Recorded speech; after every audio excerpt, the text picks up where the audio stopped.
Yo, people, what we spraying, back again with another stream. And today, especially for the Gooners, it's gonna be a great one, and it's gonna be a great one. But before we get into any of that, make sure you're throwing the kunai upon the likes. You get me? Because we're trying to hit some targets, get as many people in here as possible to hear about Dan's story.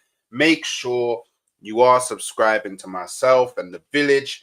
We're trying to get as many Shinobi up in here as possible. We got loads of missions to do, and the only way we can do their missions is by having as many of y'all inside. Make sure you're subscribing to Dan Potts' channel, Football's 12th Man. It is in the title, it is in the description, and he has posted in the chat himself. So you have absolutely no excuse to not be going over there and showing him some love. And obviously, if you can drop a comment on the video, that would be much appreciated because it does help with all of the algorithms. So another about the fan, as you know, you lot that have been here before, you're aware I have pinned it in the message. I am not able to read through all of the chats just due to the structure of the show, because this will be getting uploaded as a podcast as well on Spotify. But if you do have any questions for Dan, please do send in a super chat, and I'll save some time at the end to go through all of the super chats, and Dan himself will answer them. Now, look, just before I do bring on Dan, I just want to say he's one of the greatest gooners out there that does this whole football content in it. And you know what? I'm gonna tell you a little story. I can't remember the exact game. It might have been last season, the Man City home game, or either the Bournemouth game. It was one of them.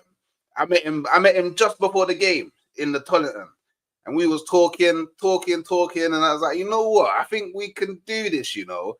And then obviously we won the game, and I saw him. I remember I see him afterwards, and I'm like, Dan, I told you. And we did you get me, the clasped hands, you know, the hug over the shoulder. And you know what? It made me realize that Danny's a real genuine guy. And I've heard this from a lot of people. He'll give time to almost anyone, you know, that approaches him. He's a real level-headed guy. So make sure you are showing him some love. And I'll bring him on now. How you doing, Dan? Big up, man. Listen, thank you for the intro, man. I really appreciate it. Make sure everyone's doing their thing. Hit the like, hit the subscribe. Let's get hooks up to 5K ASAP, people. He's flying. So let's help with what's going on. Absolute pleasure to come on, man. And thank you for inviting me, bro. Anytime. And obviously, you know, this will be put as a podcast as well on Spotify. So I guess for all the people that may not listen all the way through, let's get it out the way real early. Where can everyone find you? Now, come on, man. Make sure that if you do want to come follow me, you can on Dan Arsenal 87, which is my socials. If you can come and follow my YouTube channel, Football's 12th Man, and try and show some love to get us to 30K. We're getting there pretty quickly. So please come and hit the like and subscribe on that one. Appreciate that, bro. Definitely.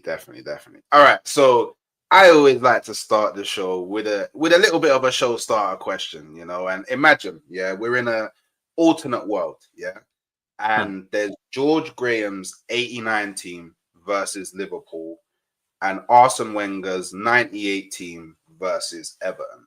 They're both fighting for the title on the last day against each other.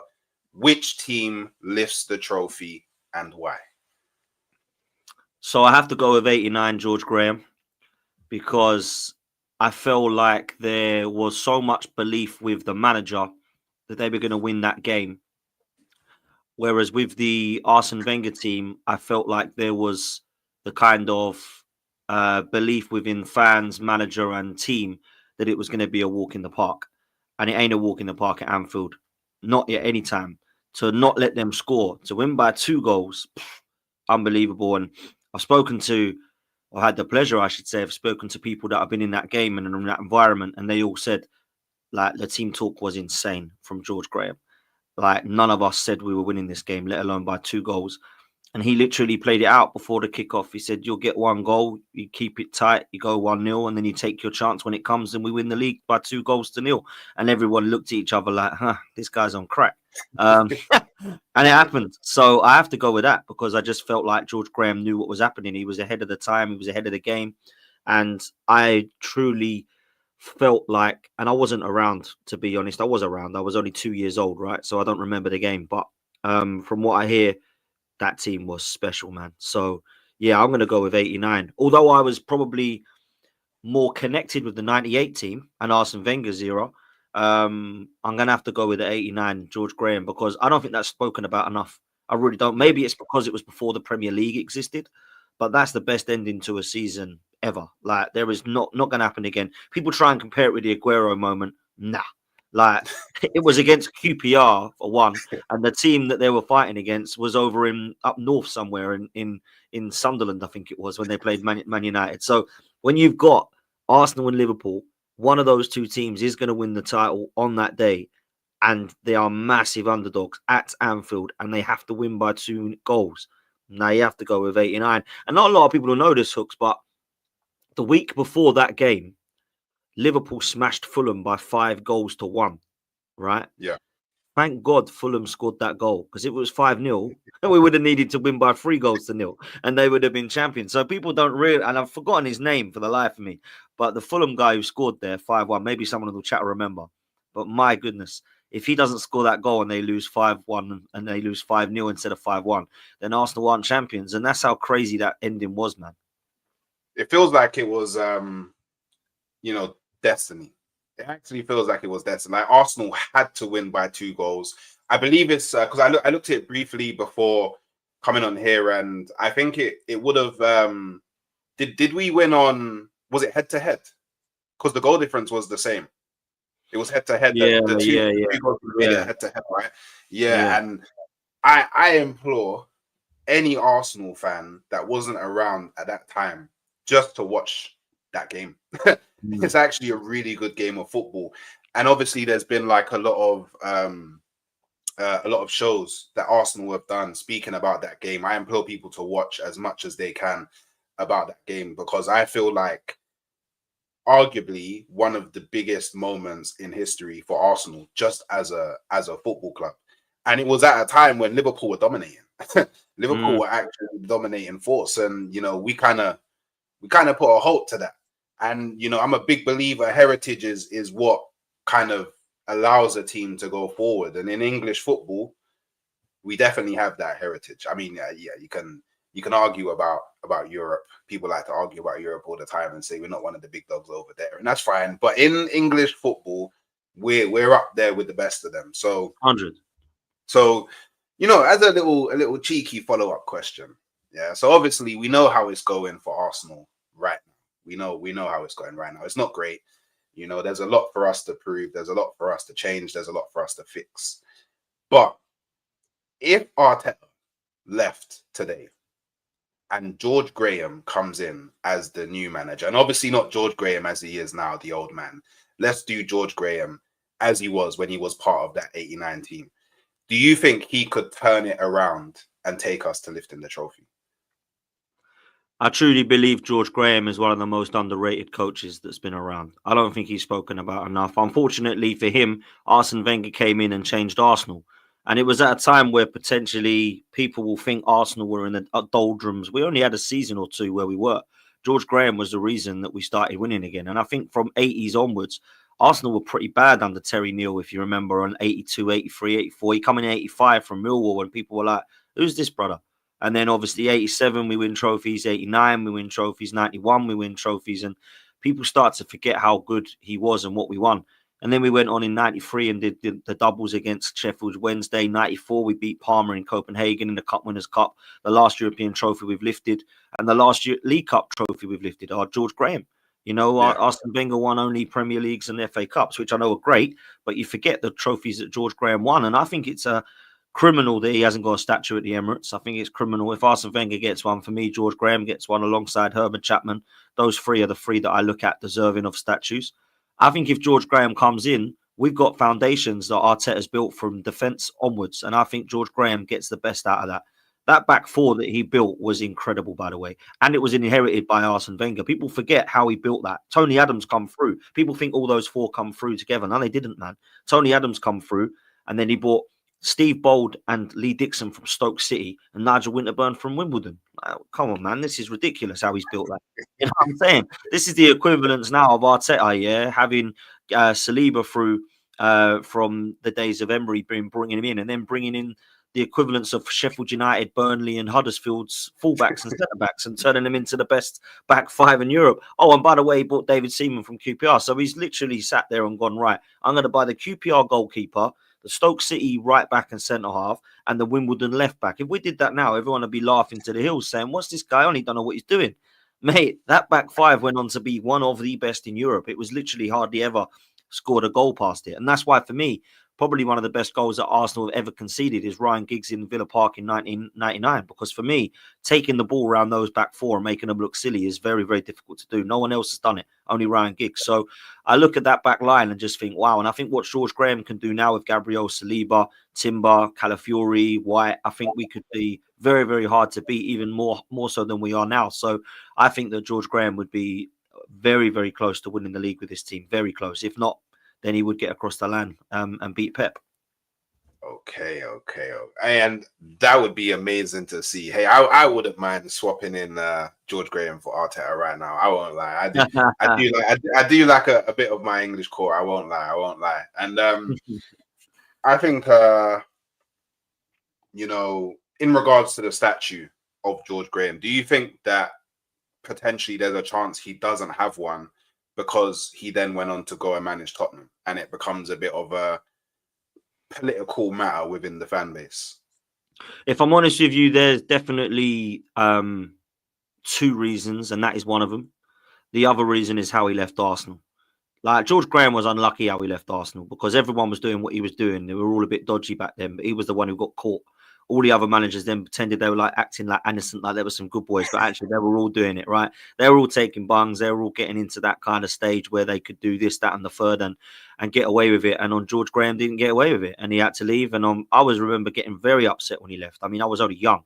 I was probably about 7 or 8 when he left. And I remember thinking, oh, what are Arsenal going to be now? Like, Arsenal with George Graham. When I was growing up, we were winning everything under George Graham. You know, we'd already won 87, 89 and 91 before I was a little bit too young to remember.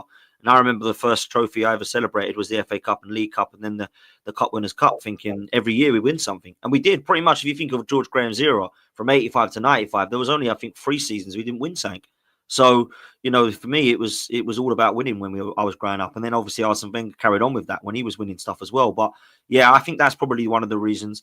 With Tottenham, I was surprised that he went there, if I'm honest. However, they've only won 2 trophies in my lifetime. Sorry, 3 trophies in my lifetime in 37 years. And he's responsible for one of them. You know, he won them the League Cup in, was it 97, 96? I can't remember now. So for me, there needs to be a lot of respect for what he did at Spurs as well. But not a lot of people will think that. And people will like laugh at Tottenham in the 90s saying, oh, this is like going back to Tottenham in the 90s. Tottenham in the 90s were more successful than Tottenham now. Tottenham in the 90s won the FA Cup and the League Cup. People say it makes me laugh. They're like, Tottenham in the 90s were a laughing stock. Actually, they won 2 trophies. Tottenham since 2008 have won nada. So I don't know what people start to take the mick out of Tottenham in the 90s. And this is why it's funny when people say to me, oh, but Tottenham have been top 4 since 2006 onwards. Yeah, but they haven't won anything since then. Like, let's just be real about it. They won 3 trophies up until then. And people talk about Tottenham from 2008 onwards when they haven't won anything more than they do between 91 and 2008. They're like, that's when they were successful, though, 91 to 2008. They won 3 trophies. But now it's like, oh, Tottenham are this massive club from 2008 onwards. They're Champions League, massive stadium, got in the top 4, like got to a Champions League final. Yeah, but they haven't won anything, man. So George Graham won them something, mate. Do you know what I mean? So look, I'm there. For me, George Graham's right up there. I don't think he's spoken about enough. All right, sweet. And I mean, just to segue on, you know, tell me a bit about your journey as an Arsenal fan. Like, how did it start? Why did you choose Arsenal? And has there ever been a moment where, you know, I don't know, you've kind of maybe regretted your decision or maybe had second thoughts about becoming an Arsenal fan? Yeah, they're definitely going to be a London club. Essex boy, so I grew up in Essex, and I was in a position where I wanted to support somebody local, but it had to be at the elite level because I've loved elite Premier League football. It was always Premier League when I was growing up as well, because I only really remember 92 onwards. So we literally just that season become the Premier League onwards. So I didn't follow football in Division 1 and old school times. And I always remember watching football for the first time on TV and not really understanding it. It was a new sport, and I was only about 4 or 5. And I remember watching a game which was Sheffield Wednesday Palace. And I remember looking at the TV thinking, why the hell is that guy better than anybody else on the pitch? And that was Ian Wright. Yeah. And Ian Wright was scoring all their goals at the time. Ian Wright, I remember in the kind of early 90s, was one of their best players. And I followed his career at the time. I didn't really follow any team, but I watched him and I started to look at what he was doing. And I remember he signed for Arsenal under George Graham, and I loved the red and white. I started watching him and I fell in love with Ian Wright, and therefore started to look at the history of Arsenal Football Club and why he went to Arsenal and what Arsenal stood for, what they represented. Realised that they were a club in London that I could get to. Started to hang around with friends that supported Manchester United, or obviously there were glory hunters back then, or Arsenal, Chelsea, Tottenham, West Ham. They were all the teams around me. Like everybody was sort of supporting London clubs, or Manchester United because they won everything. And I thought, well, I'm not going to support Man United because they're nowhere near me. So it's going to be one of these London clubs. And it was Ian Wright really that tore me towards Arsenal. And I've always thought, to answer your question about do I regret it, I never regretted choosing Arsenal because we were winning everything and I was quite spoilt when we grew up.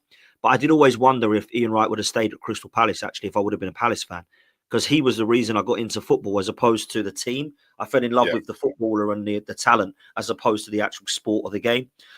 Still not met Wrighty. I will one day, 100%, but I've still not met him. But he's my hero, always has been. So that was how I kind of got into football. And my dad, believe it or not, it's normally your dad that gets you into the sport, right? Yeah. Come and support, come and support Newcastle. I'm a Newcastle fan. Come and support West Ham fan. My dad was a massive fan of Formula One and he didn't really watch football. He watched it when it was on, but it was not like a love of it at all. It was only me that really got him into it. And like, he was like, Dad, can come down the park and play football? Dad, can we put the football on? Dad, can we go to a game? And he was just doing, yeah, of course, I'm going to do the father and son thing. And it's crazy to think that 37 years later, we're still going to games together. Do you know what I mean? So that is a madness because, a lot of people have that relationship with their father or their son. And I think that's something we'd always kind of thank football for, is that we've actually, there's other interests we got together, of course, but for me and my dad were so connected with the game. And he loved Wrighty as well and loved Arsenal, and the both of us just grew up supporting the team, and we went everywhere together, home and away, and have been since, man. I think I've spoken about it before, but I feel like Wrighty I would class him as a legend. Yeah, 100%. A lot of people, some people see him as an icon, more like a cult hero at Arsenal, but I think he's one of the few players that you can say is probably an icon, a cult hero, and a legend. For me personally, like I know like especially a lot of people from like Caribbean heritage look at Wrighty and go, okay, you're the reason why I now support Arsenal. And he did bring in a whole wave of kind of black football fans into the community of Arsenal. And you can tell, like, whenever you're walking around the Emirates now, it's like filled with such a diverse culture. And I put that down to him. A lot of it I put down, like, don't get me wrong, there was the likes of Royal Castle, and I completely hear that. But I feel like Wrighty, especially for people that were born in the 90s, late 80s, early 90s, he's like superhero. Like, to a degree, he's actually a superhero. And you touched upon it. You said you followed Wrighty, and you may have ended up being a Crystal Palace fan should he have stayed at Crystal Palace. So there's definitely a really strong connection between you and the football player.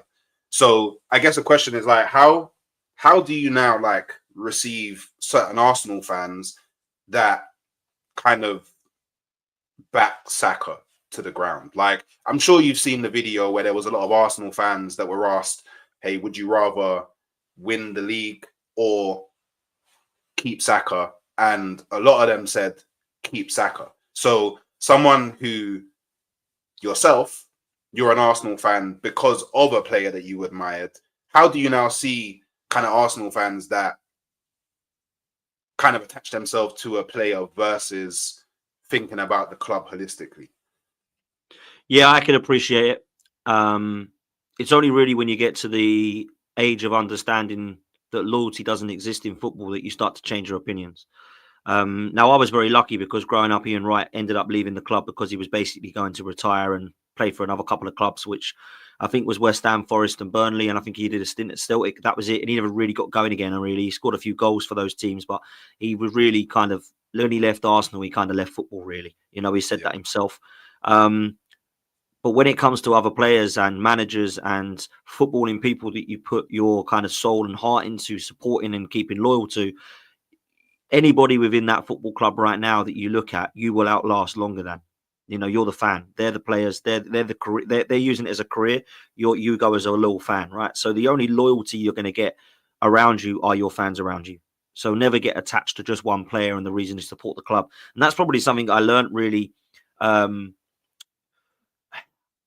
off of others, because I never had that with Wrighty. I looked at Wrighty. I cried when he left. I absolutely hated it, but I didn't hate him. I hated the manager at the time, and I was like, "Why are you getting rid of him?" And I knew now that we had to go a different route. But when you're young, you don't realize it. You think, it's like them forever. They're going to be like you. You feel and relate to them so much that you kind of feel like, well, they're not going to leave because I'm happy. That means they must be happy, right? So I think those that love Saka, hopefully Saka stays till he retires. I can see Saka being one of the only ones at the club right now that could genuinely be here for a long time, unless we underachieve and don't meet his ambitions, which I'd appreciate. I think there is definitely an understanding of the connection you have with a player and why you love that player and that club. I would just advise young people to go for the club over the player, because there will be a time the player is no longer playing for your club and it might look a bit different. For me, I'd already fallen in love with the club. If I just loved Wrighty, I would have gone and then followed Wrighty. And there are some people, particularly from foreign countries, that actually follow the player. So there's a Mesut Ozil lover. He'll love Arsenal for that time, but then he'll go over to Fenerbahce and support them. Then he'll go over to XYZ and support them. You might look at another player like, let's just say there's a player that people have worshipped like Cristiano Ronaldo. They'll look at him and they'll go, I'm now a United fan. Now I'm a Madrid fan. Now I support Juventus. Now I'm back to United. And now I'm going over to Saudi Arabia. They don't actually support football clubs. They support Cristiano Ronaldo. I've never been about that. I've always been about the club and support of it. And that's because I fell in love with it. But I suppose the way I look at it is I have Ian Wright to thank for that I fell in love with Arsenal. But I fell in love with him first because he was the reason I support Arsenal. And he's the reason I follow football, man. Yeah, no, I completely hear that. And I know you're a fan, you go to a lot of games. I know this. You try to get to as many games as possible. Could you explain, I guess, any kind of key differences you yourself noticed between Highbury and Emirates? Is there any real clear differences from what you remember, obviously? Yeah, I mean, I feel like there was a lot of fans that didn't want to move. I think a lot of fans understood that we had to, because there was a lot of talk at the time about why we had to move financially and how we could compete with the best. I don't think it has been a successful move, if I'm honest with you. I really don't see it as a period of time that I can look at with a lot of joy and a lot of achievement and a lot of success. I understand in their heads why they wanted to, because I feel like they were very concerned about how they could compete financially with the best. I don't think the Chelsea and Manchester City takeovers helped whatsoever, because it just made it even more harder for us. And I always will ask the question, why did we go from an invincible side, break it up, and then try and win with kids? It does remind me, I'm not really an NBA fan or basketball fan, and if I'm honest with you, I don't really like American sports as much as I do over here. However, I do kind of liken it to the Chicago Bulls when they broke up and split up under Phil Jackson, obviously Michael Jordan and Scottie Pippen, all them guys, because for me, it was like you've got a team of absolute worldies that clearly could go 2 or 3 more years together, and you've decided to split them up now. I think the Chicago Bulls could have gone on to the early 2000s, like real talk. I really do. And I feel like Arsenal could have gone on to the mid to late 2000s quite easily. But we decided to split that up. And I feel like there was a lot of people that decided at the time, player-wise, that, yeah, the ambitions aren't going to suit me if we're going to go down the route of trying to win with kids, because I want to win now. I'm at the peak of my career. I'm in my 28s, 30s. I want to be winning now. I don't want to be waiting 4 or 5 years for these kids to grow up. So I do kind of liken it to that. I also think there was definitely a lot of history and heritage at Highbury that people just couldn't really remove. And when you remove that into a new stadium, people go, this is a great new shiny toy, but what we actually won in here. And somehow that is less of a fortress. When you go there, it's kind of new to everybody, including your own side. And I think we've struggled with that for a while. there's definitely more of an atmosphere at Highbury because you were closer to the pitch. There was more of a togetherness. It felt like there was more die-hard fans there. Since we've moved to the Emirates, it has become a little bit more tourist attraction. It has also become a little bit more corporate. I don't actually like that. A lot of people do, but I don't like that. You know, I'm not really interested in going to sit in hospitality and look down at how great, you know, the spoons and knives are that we're eating our food with. I'm more interested in the game. And a lot of people will disagree with that because they have a different match experience. The only thing that has been definitely better for me is that I never went to Highbury with my dad weekly like I do at the Emirates now because I didn't have a season ticket. I didn't have 2 season tickets at Highbury. So I suppose the kind of relationship I had with my dad from sitting and watching on the TV to sometimes going to Highbury together if and so and when, and then to now going week in, week out and building a kind of connection. I think the community feel is definitely better around the Emirates now because we've been there so long. We've had 16, 17 years of speaking to the same people for that amount of time. I've always had the same seat, so I know everybody around my block now, although that does chop and change sometimes when people go to games. You know the core that are there. So that's probably the biggest kind of positive I could say through it, if I'm honest with you. But I do miss Highbury. I do. I miss not just the team. I miss a lot about it that you never thought you would. And I would absolutely love to have gone there. And I'd love to know what we would have still won or how different it would have been if we would have stayed at Highbury. Would the players have stayed together? Would we have had difference of kind of financial situation? Would we have then been able to go and compete with the very best and not have to win with kids? Would we have been able to go and attract the best like the Messis, Ronaldos? At the times, you know, Drogba was walking around our stadiums, Zlatan Ibrahimovic doing trials, Yaya Toure doing trials. We had quite a lot of big players at the time that were walking around Highbury, but they weren't walking around the Emirates because we were going a different direction. And I just wonder where we would have been at if we would have stayed at Highbury, man.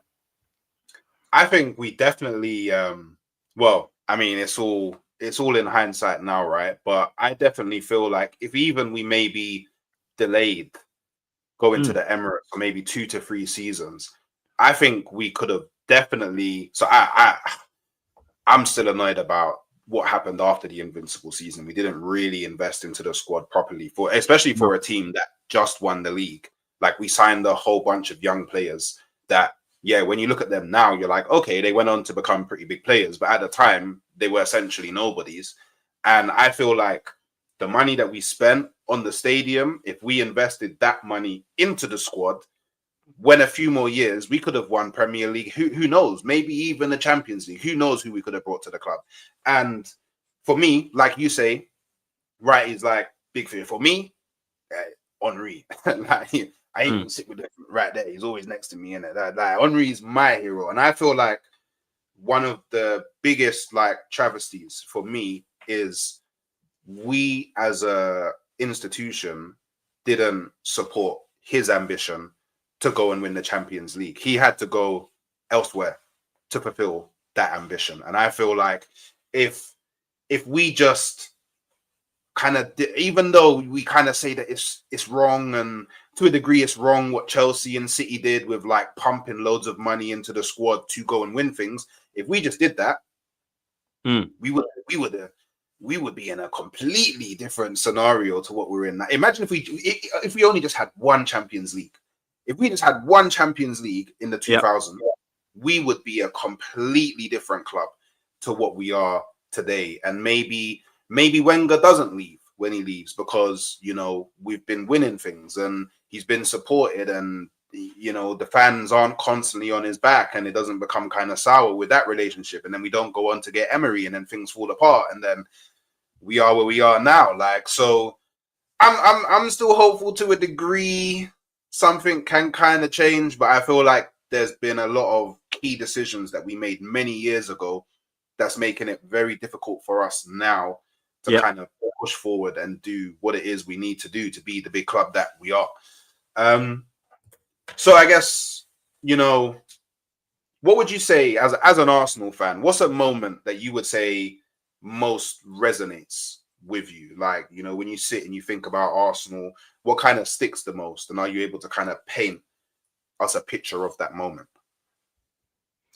Yeah, I suppose when you go through life, there's a lot of emotions that you have, and that emotional journey, football follows you with.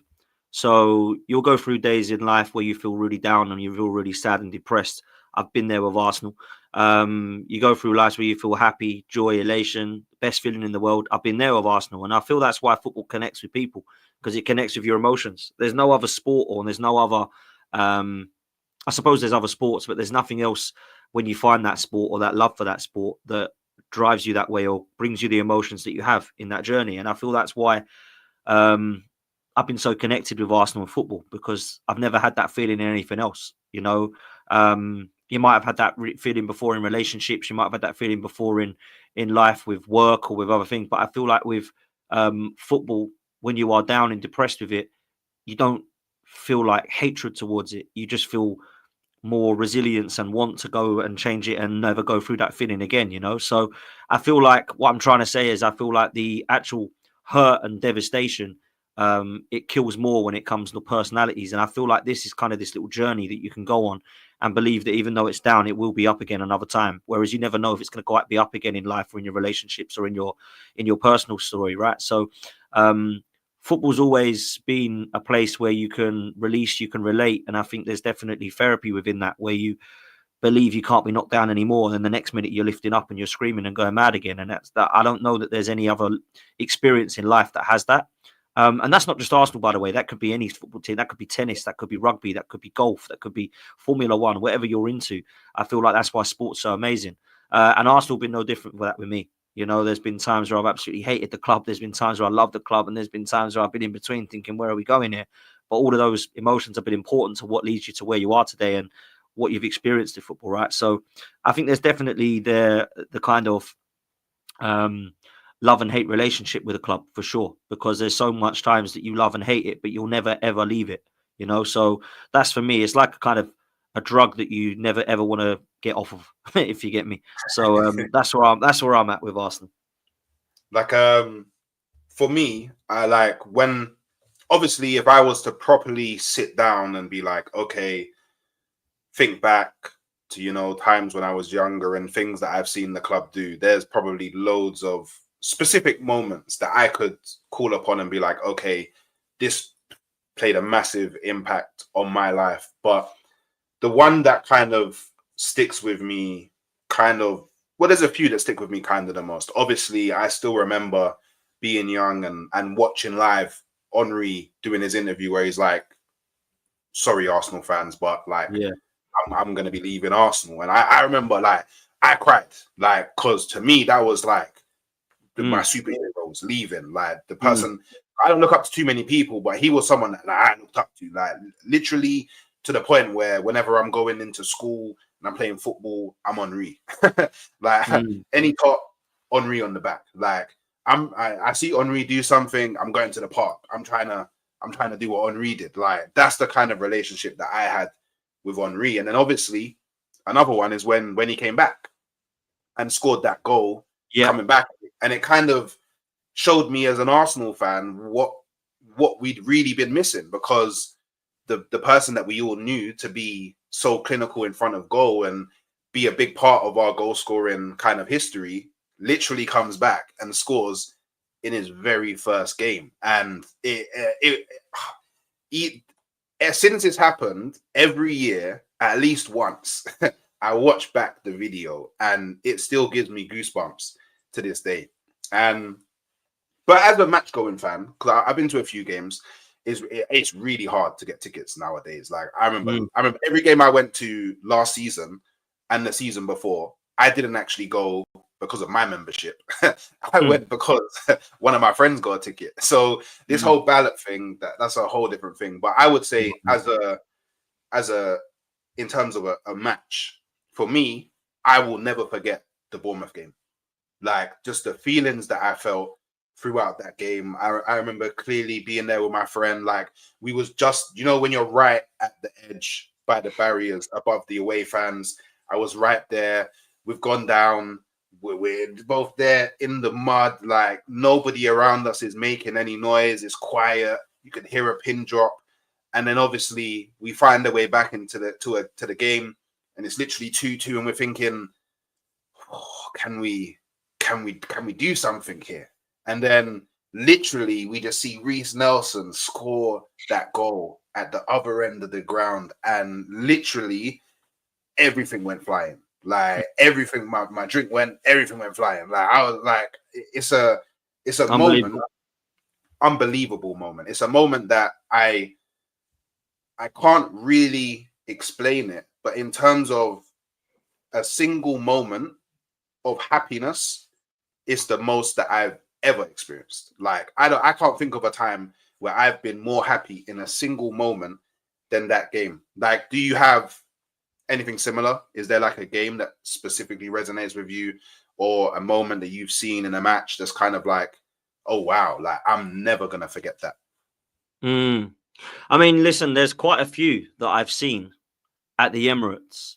The problem I've got is none of them have actually led to success after it. So Yeah, that moment is one that you can talk about. The Reece Nelson ending was not the ending we wanted that season. yeah, The Danny Welbeck header against Leicester in the last kick of the game, that never led to us winning in May. Thierry Henry, the comeback goal against Leeds, that never led to success that year. Thierry Henry's last minute header at the first year at the Emirates against Manchester United, that never led to anything that season. So I've seen some really amazing goals at the Emirates. Some of them have been outstanding strikes. The scorpion kick from Giroud, the goal against Norwich where we just passed it around everybody and Jack Wilshere puts it in. Thomas Rosicky scored a really good goal against Sunderland similarly to that. I've seen fantastic moments at the Emirates where we beat in Barcelona, but we didn't go on to beat them in the second leg. So there's been quite a lot of the Emirates. I can say, wow, there's been brilliant wins against Liverpool, Man City, Man United, Spurs. Been brilliant North London derbies. The 2-5-2 stand out for sure. Highbury, I've had more success there in terms of what we've won. So I saw us lift trophies at Highbury. Champions League games at Highbury, I've had ups and downs. I remember the bad ones, losing to Chelsea and Bayern Munich, but I remember great moments in Champions Leagues, beating Juventus 2-0, which is one that really sticks out in my mind. But really, if I'm honest with you, the ones that stick out the most are the FA Cup finals at Wembley, if I'm honest with you. So they're the moments I would remember more. Some of the Millennium Stadium, I mean, I didn't go to the Wembley in 98 when Anelka and Overmars scored. I didn't go to the Millennium Stadium when Lundberg and Parler scored against Chelsea, but I did go to Wembley for the whole Aston Villa and Chelsea wins, which was phenomenal, really. I mean, Hull City to go 2-0 down, no one thought that was going to come back. So really, the 3-2 there was outstanding. Ramsey in extra time, then beating Chelsea. Antonio Conte's champions at the time, people forget, were unbelievable and very, very difficult to beat. And then obviously beating them was just outstanding. And Aaron Ramsey again, Ramsey's a player that I never really looked at and thought, wow, you're a hero. But in Champions winning sides, FA Cup finals, he came out on top all the time. He really did. So I have to say it's probably those games that I now look back at with the most success. Obviously at Highbury, beating Everton's twice in 2002 and 98, and then obviously beating Leicester on the final day is probably the moment that sticks in my mind the most. I'm going unbeaten. I think that's probably number one, if I'm honest with you. And then the FA Cup finals follow shortly afterwards. But there's been unbelievable moments. But in terms of moments I remember that stick with me where they were successful, it would be going invincible against Leicester and winning the league. And then obviously the cup finals that Ramsey was scoring against Hull and Chelsea. They're probably the ones that I look at, really. Okay. And obviously, I know because I had to ask you prior to you doing this. And, you've spoken a lot about Ian Wright already, clearly being one of your favorite players, but you have another favorite player of all time at Arsenal, who's Dennis Bergkamp. And I mean, I can see the shirt on your wall as well. So can you tell us, you've spoken a lot about Ian Wright, but can you maybe talk a bit about Dennis Bergkamp and why he actually is one of your favorite players at Arsenal as well? Yeah, sure. I mean, look, Ian Wright was different because I looked at him and he was the first person I watched and got me into the game, right? The reason I support Arsenal wholeheartedly is because of him. But Dennis Bergkamp completely changed Arsenal. Completely changed Arsenal. People say that, David Dein had nothing to do with Bergkamp. It was all Bruce Rioch. No, David Dein signed Dennis Bergkamp. Let's just have it right. Bruce Rioch didn't sign Dennis Bergkamp. He was the manager when he signed, but it was David Dein, the reason that he came. And I don't think anybody could believe that he'd come to Arsenal. This was a guy who at the time was recognised as one of the best players in the world. And when he came to the Premier League, I think he still is the best foreign player to come to the league because I think he was that important. He's still the best player to wear the shirt, in my opinion. A lot of people think it's Thierry Henry, but if you ask Thierry Henry who is the best, he says it's Bergkamp. He wouldn't have half the goals he did today. And I loved Henry, by the way. He was probably the next person on the list, right? But he wouldn't have the amount of goals he does now if it wasn't for Dennis Bergkamp. If I look at the iconic goals that Arsenal have scored, they're all from Bergkamp. Newcastle, Leicester, even goals that people forget about, like the one at Sunderland, the goal against Derby, Sheffield United. He scored so many that you look at now. And some of the assists that he's got, you could just have a reel of assists from Bergkamp, and they would be as good, if not better, than watching the goals go in. Like, you actually don't look at the goal after it. You look at what Bergkamp's pass has done. You forget the fact it's gone in afterwards. You're still shocked at what the hell it's got there.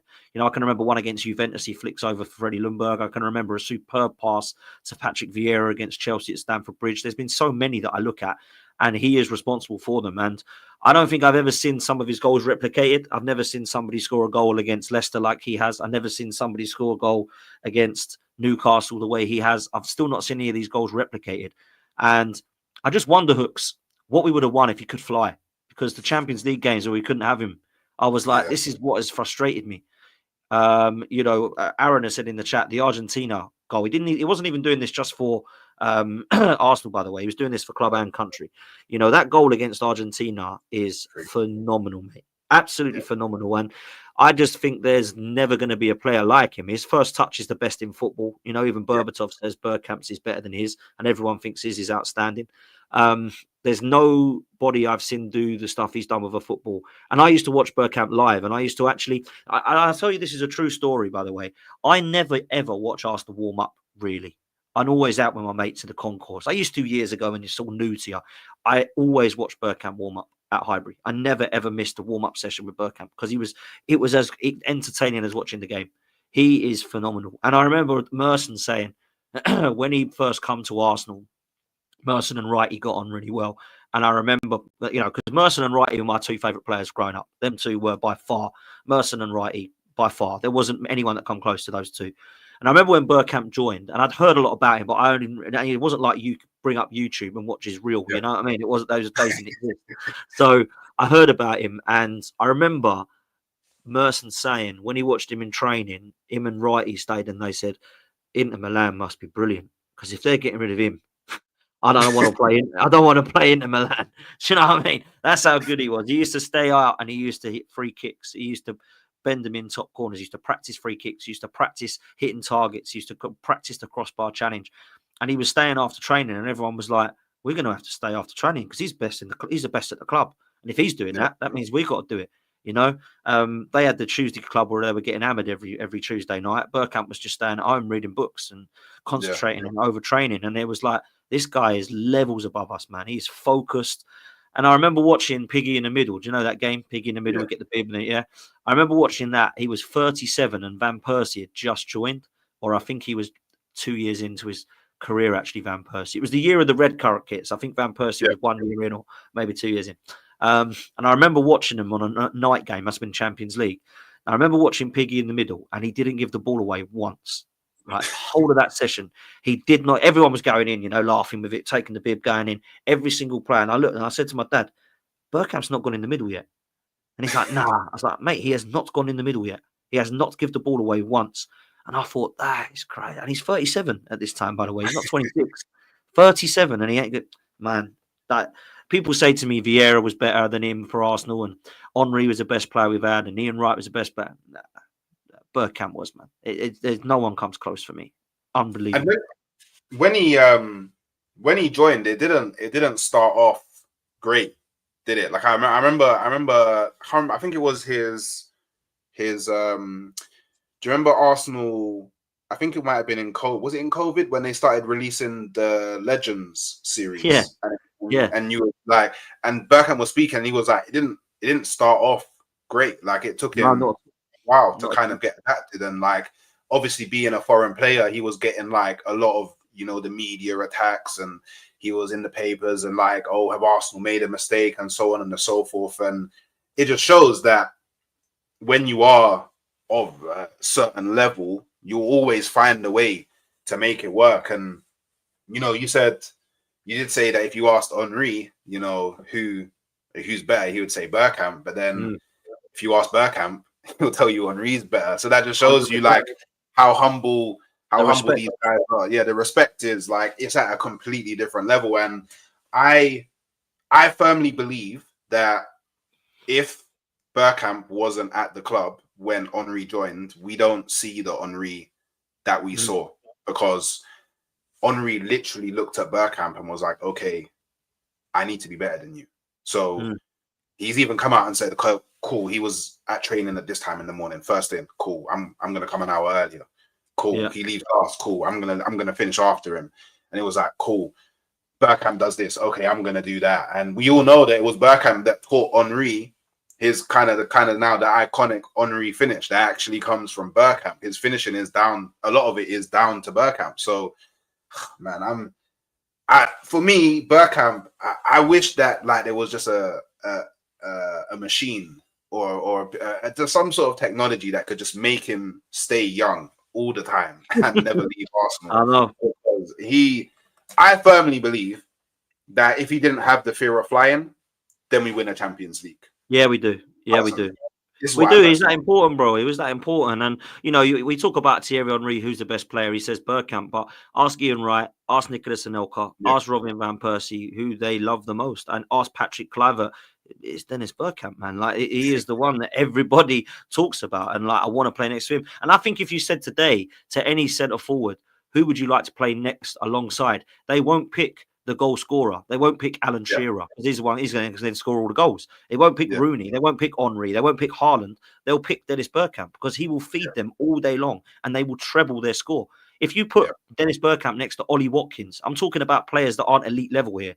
Ollie Watkins, Ivan Toney, put him next to, I don't know, somebody in the league now that's killing it, so Dominic Solanke or any of these guys at the moment that have just killed it with 19, 20 goals. They will they will get the golden boot next to Bergkamp. 100% they would, bro. It's crazy how good he is, man. All right, so, you know, cool. So Ian Wright, Dennis Bergkamp. You can only pick one of them in their prime to come into this current Arsenal team. Who would it be and why? It's crazy because a lot of people might think that I'll go for Righty because it's goals. A lot of people might think that you won't go for Bergkamp because Havertz is kind of that position in terms of that hold-up player and that guy who's feeding players. But if I'm honest with you, this is a really good question. Look, my favourite player is Righty, so it would be, you know, hard for me not to go with him. Bergkamp is so good that I kind of feel like it'd be really disrespectful not to pick him. But Arsenal need a striker. Arsenal need a killer. Arsenal need a finisher. So I'm going to go Righty. Because it's crazy because Bergkamp for me would be the obvious choice because he's better. But I think for what Arsenal need right now, we need someone who's a fox in a box and a killer. We don't have anybody to eat it up. We don't have anybody to finish their dinner at the moment. We don't have that clinical player. And as much as I'd love to say Bergkamp, I think we need Righty right now because he would guarantee you 15 to 30 goals a season across all competitions. He'd be hitting 25s, 30s. None of our strikers do that. Bergkamp, actually, some of the seasons he scored 3 or 4 goals, but he was feeding everyone. So as much as I think Bergkamp would be the better footballer, who would he be feeding in this team? He ain't going to feed Havertz and Jesus I don't trust. So I've got to allow Saka, Martinelli, Havertz, Ødegaard to feed, and then I've got to have Ian Wright to eat it up. So yeah, man, I've got to go Righty. Righty up top right now would be an absolute joy to watch. Ødegaard feeding Righty, yeah, he would get a lot of goals. So look, obviously, you know, spoiler alert. Those that don't know by now, obviously living under a rock, you've got your own YouTube channel. You know, you're in the football community and you're delivering content at such a consistent rate and at such a high volume that it's you got at this point everybody's respect because you're actually doing a lot and you do deserve to have a lot more subscribers. And I'm hoping that soon you'll be able to be taking that photo with that 100K plaque because you do deserve it. But how did it start? Like, what made you decide to kind of step into this world of football commentary, and has having a channel made you support Arsenal any differently? Yeah, I've always spoke football, but I didn't ever speak football out online. I never put my face out. I never put my voice out. And until around about 2018, if I'm honest with you. And a lot of people that I was speaking to at the time started to get into the AFTV side. I mean, I was literally going past and walking past them all the time. I never really had the confidence to put my voice or my opinions out that time. Around about 2012 to 2015, it became massive, and I just didn't really want to be that public face. If I'm honest with you, some of the people that I still speak to now at the time were massive at that time, you know. And there's people that have a massive following because of those days, you know, judges and even Gunnar and Kenny Ken and Claude, bless him, people like that were massive at the time. I remember speaking to them, walking past them and thinking, nah, I don't want that. That isn't something I want. I go to football with my dad. I don't go to football to be a YouTube star. That wasn't what I wanted to do back then. But I was younger back then, you know. I got into this game quite late, if I'm honest with you, in terms of my age, because I'm 37. A lot of these YouTubers now, they're like in their 19, 20, and they're starting up, you know. So I got in quite late. And then what happened one time was I speak to a guy called Fergus who sits behind me, who runs Guns and Yellow Ribbons. And he said to me, would you come on my channel? And I just said, I don't really do stuff like that, mate. He said, look, if I can interview you, you're talking on football, if I can interview you at half time, would you mind? I said, yeah, go on then. So I did that. And then a few people said, oh, that guy was quite good. Can you get him on your channel? Now, Guns and Yellow Ribbons at the time only had about 200 or 300 people listening. It was audio only. There was no YouTube channel itself. YouTube wasn't really a massive thing like it is now. Back then, it was all audio podcasts everywhere. And I started to go on there regularly, probably once a week, talking football. And I just enjoyed it as a hobby. And Gunjula Ribbons was kind of a lot to thank them for, really, because they were just good guys. And they don't do it for a living. They literally do it as a hobby. They're just mates that go down. And it's like going to a beer. They all got jobs. They don't want to be these YouTube superstars. They don't want to do that. You know, they're just mates that go to the football and they talk about it, and that's it. And they don't care if they get 2 views or 2 million views. They're not bothered, you know, which I liked and I respected that, you know, because that was just fun for me then. It weren't like it is for me now, you know. It was just like, I don't care if 2 people listen to this or 2,000. It doesn't bother me. So that was nice, you know. And it was very, very new. And back then, they weren't really promoting it, putting it out. They were just having a laugh. And it was, you know, a lot of it was very uncensored stuff. So it probably wouldn't get out now if we did it, because it was a lot of swearing and shouting on it. But it was all good fun. And then I remember Craig reached out to me from Same Old Arsenal, Craig Scott. That was a podcast that was quite sort of popular at the time, probably talking 5-6 years ago now. But it was very popular and had at the time around about 11,000 subs, something like that, on YouTube. And they asked me to come on just to have a chat about Arsenal, and I did. And I kind of went on not really knowing much about it, other than, oh, wow, they've got quite a few subscribers on here. And I joined, and Lee Judges was on there, Harry Simu was on there, Graham Brooks was on there, and obviously Craig Scott was the host. And I thought, rah, like, fair enough. I know some of these people, listen to them. And Graham at the time was on holiday for 5 or 6 weeks. I think he was working away. And Craig sort of said to me, look, do you mind sort of taking his place for a few weeks? And I said, yeah, come. And I just stayed on. They just said, we like you. A lot of people want you to stay on, so you might as well be part of the panel. And then things moved from there for me, really. People have started to ask me to do my own channel. I didn't want to do it. I was happy in work at the time. And they said, no, you got to get your own channel. And I was like, look, man, I'm the bridesmaid. I'm not the bride. I want to be helping people. Do you know what I'm saying? I'm more than happy to talk football, but I don't want the pressure and stress of it, really. And then Judges sort of rung me up and said, I want to do my own channel. Would you help me do it? I said, of course I will, bro. And he's like, I just need you to host. I'm not great at hosting. So me and him have been running that for the last couple of seasons now, on and off. Like, it's not as consistent as we like to be because we're busy doing other things, but we definitely took that forward now, and we're regularly on there. And I just thought to myself, what the hell? I might as well just do this now. Like, I might as well just do my own channel. I thought, look, I do enough on Arsenal. I've joined AFTV now. I'm on there. I'm talking Arsenal with Lee. I've spoken Arsenal on Guns and on Same Old Arsenal for years. I'm going to do my own football one and give other fans a voice and start talking about all things football. So that was where Football's 12th Man was born, which was last season. And that's been taken up now to a good level. And there's a lot of people that join me on there now. And there's a lot of voices that get heard and a lot of people that use their time to come and talk to me. And it's very, I well respect everybody that comes on, like including yourself, that comes on regularly, because, you know, as much as I'd love to pay you a dime, I can't afford to pay you a dime, and you will do it for your time and love of the channel and love for talking football. And that's something I'll always respect, you know. And I just think it's a real kind of privilege to have people that can regularly come on and commit their time weekly, because people think, oh, it's only an hour weekly, that's nothing. Well, it ain't to some people, but when you're on top of a busy lifestyle, when you're on top on your own channel, when you're on top on other channels, it's bloody busy, you know. It's hard to commit once a week. I couldn't do it, you know. I couldn't say to someone, yeah, I'll go on 1 hour a week for you, 100%. I couldn't do that to people now, and I've said that. I've said, look, you know, when people say to me, oh, I'll say to them, would you be able to? Yeah, okay, could you come on mine? And I'm like, look, I can't come weekly. Saeed's the same. You know, Saeed said to me, look, if you can come on mine weekly, I'll try and come on. I said, look, I don't want you to come on weekly. I know you won't be able to do it, you know? And that's what some people say, you know, there's no point going, do you want to come on weekly? And then he goes, I can't come on this week. I can't come on this week. Oh, yeah, I can't come on next week. Oh, yeah, I'm not about next week. It's just pointless. So I think now you need to look at your own time and then appreciate what other people have done and can do for you. So I'm in that position now where I do believe there's so much of it out there. It's saturated market. However, there kind of is definitely a market for it. You know, there really is.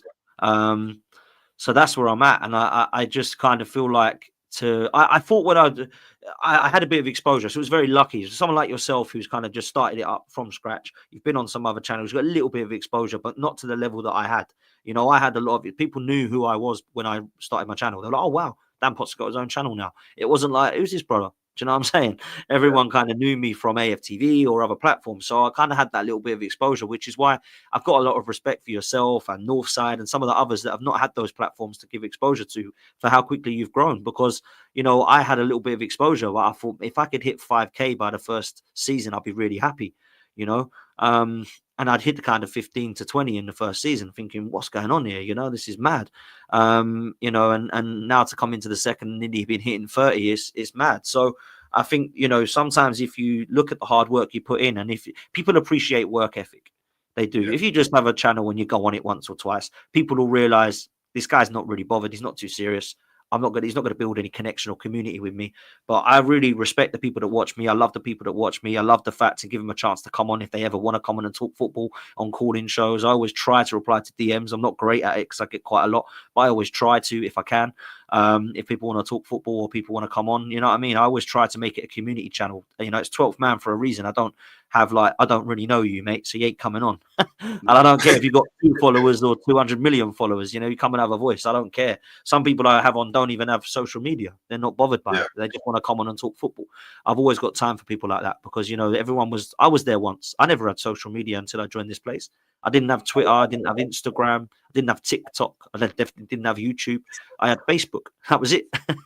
So when people were saying to me, oh, can I join you on Twitter? I'm like, I don't have it, mate. And Instagram, oh, I don't go on it, you know. And then all the lads were like, you've got to start going on it, man. People want to reach out to you and stuff. And I felt bad. So I was like, oh, go on then. Well, let's have it then and have a go. And I'll go from there. And I don't, you know, people will see me on my followings. I don't really have a massive following on anything but YouTube, if I'm honest. Because I'm not really a Twitter person or a Insta. I don't really put photos of myself going out on Instagram. I've never really done that. And people say to me, I should get better at it now. I'm doing it for a living. Maybe I should. But I've not got no interest in taking pictures of my food and putting it on saying I'm out tonight. You know? I've got no interest in that, you know, and I've got no interest in doing stuff. But, you know, TikTok's come around and I'm starting to do a bit more on that now. But that's about it, really. You know, I'm quite happy just doing YouTube. And I don't really think people will be interested in where I'm going tomorrow night. You know, I like to be private and keep my own stuff, my own life personal, you know. So that's where I'm at, really, Hooks. And that's how it's kind of grown. And, you know, it's grown quite quickly. And I would advise anyone, if they're thinking about doing it, and don't do what I did and sit on it for a long time, because I could probably be bigger and better at what I'm doing now if I would have done it straight away at kind of, you know, in 2018, 19. And I waited till really after COVID until I really, you know, and after COVID had settled as well, around about 22 was when I started my own channel. You know, and I wish I would have done it in 2017, 16 now. I really do. Yeah. But hey, you know, you're up and running now and you're doing pretty well. So yeah. And I mean, people that always ask me about like there's people that have asked me, I want to start a channel, what should I do? And the first bit of advice I give them is don't think about it, just do it. Like you'll find 100%. The way to make it work. Like it will all make sense at some point. And so but just get going, because just as easy it is for you to think of an idea, someone else can think of that idea and then it's gone and then you have to think of something else, right? So yeah, I just say do it with haste. So look, final question from me before I check to see if there's any super chats. What does being a fan mean to you? And can you imagine a world without Arsenal? So no, I can't imagine a world without Arsenal because it's all I've ever known. It's my passion, it's my love, it's my drive, and it's my release. And it's now my job, if I'm honest with you. So it's kind of everything to me now. Without Arsenal, I don't quite know what I would do or where I'd be. Um, what does it mean to be a fan? I think there's kind of similar to what I'd said earlier about there's nothing I know where I can feel all of the emotions in life, um, knowing that none of them are going to hit in the deepest and downest of depression, because I've been there before and I'm sure other people have, where you have bad days, bad weeks, bad years, right? And you don't really think they're going to get any better, and sometimes they don't. You just learn to live with it. I think there's been times where Arsenal where I've been down and depressed, but it's a different sort of depression. One Yeah, day it's up again, and I think there's always hope and belief within your mindset that things are going to be right. Like, I've been moaning about the club for what feels like forever now, but there's always that little bit of hope and belief that one day we might win something. One day we might get that Champions League. One day we're going to win the league again. There's always that hope and belief naturally. And sometimes you have got to say it how it is. And I like to think that I do that. I think that I say how I feel. I don't try and be one of these fans that's fake. And I might get more views if I'm positive, or I might get more views if I start ranting and screaming into a camera. I never do that. I just do how I feel, And I think that's what you've got to do, is be honest and real with yourself as a fan.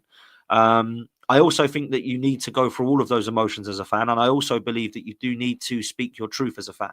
And I think that people sometimes believe that I'm really not happy, but I ain't going to say it because it'll make me a bad fan. That's bollocks. Like, it makes yeah, you a better fan if you talk about how you feel. And I'm not saying you have to start screaming at a camera to do that. You can say, look, this is genuinely how I feel. I think Mikel Arteta is the best manager I've ever seen since sliced bread. And I think he's going to win 5 or 6 trophies in the next 6 years.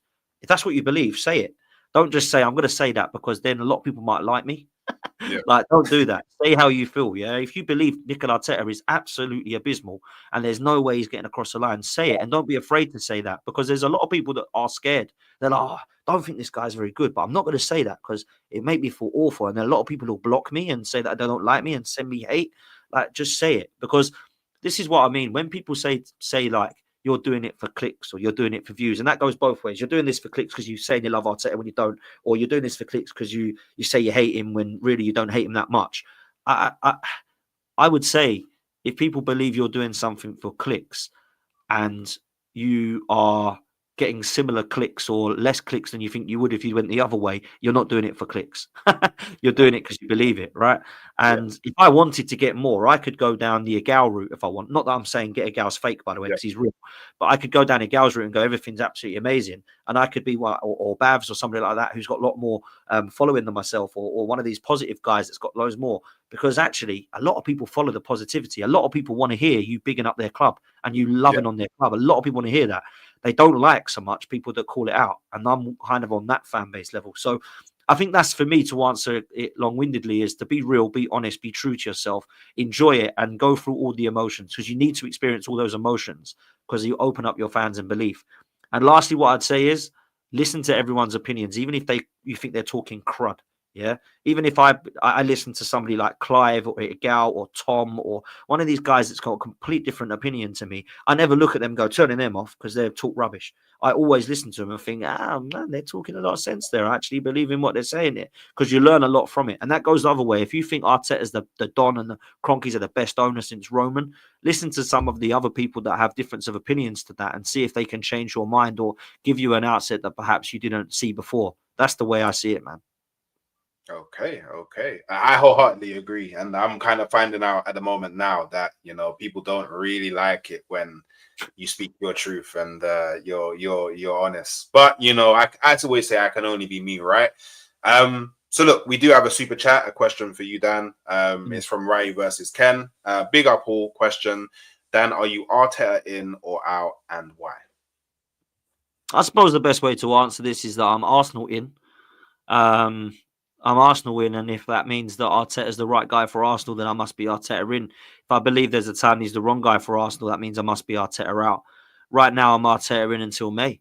I've been quite clear with the way that I am about the club. If I don't see a trophy, I'm going to suggest that we replace him. If we do see a trophy, I suggest that we keep him. It's quite simple now. There's no more processes and phases for me now. I think they've gone through all those times. Those days are done.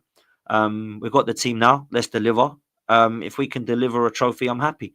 And I'm of the opinion that we should be challenging and winning trophies. And that's the bare minimum expectation. And that doesn't matter if it's a League Cup, FA Cup, Champions League, Premier League. As long as we are challenging and we win one of those things, I'm happy. If we are finishing outside of challenging, that's not good enough for me, whether we win a trophy or not. So, look, unless we're bringing home a Champions League or a Premier League, and not challenging, then that's kind of different for me. But I think if we're going to be bringing a trophy home, I'm happy, because that's how you measure success for me. Challenging at the very last game of the season and winning a trophy is a good season for everybody, every club in the world. So that's the way I see it. So that's what it got to be. And if Arteta does that, I believe he should stay here. I think he'll stay here wherever, but I believe he should remain the manager if that happens. If we get to a stage where we've underachieved by not winning anything, then I don't think he should stay here. But that's just my opinion. Okay. Well, hey, thank you, Dan. We'll wrap up here. It's been a pleasure. Thank you again for coming through and giving me some of your time and sharing your story with the people. As you all know, like I said, Dan's channel, it is in the title, it is in the description. You have absolutely no excuse to not go and subscribe to Football's 12th Man. Go and support him. Just make sure on your way out, you are liking the video, you're dropping a comment, and you are subscribing to the village. Like I said, we need more Shinobi because we got a lot of missions to do. We got one more coming in just real quick. Who wins in a fist fight, Dan or Hooks? Man, I'm not a fighter, man. I'm a lover, so I'll give it the Hooks. I just want to say a massive thank you to everyone that's, spent some time here. And yeah, I guess we'll catch you next time. Take care.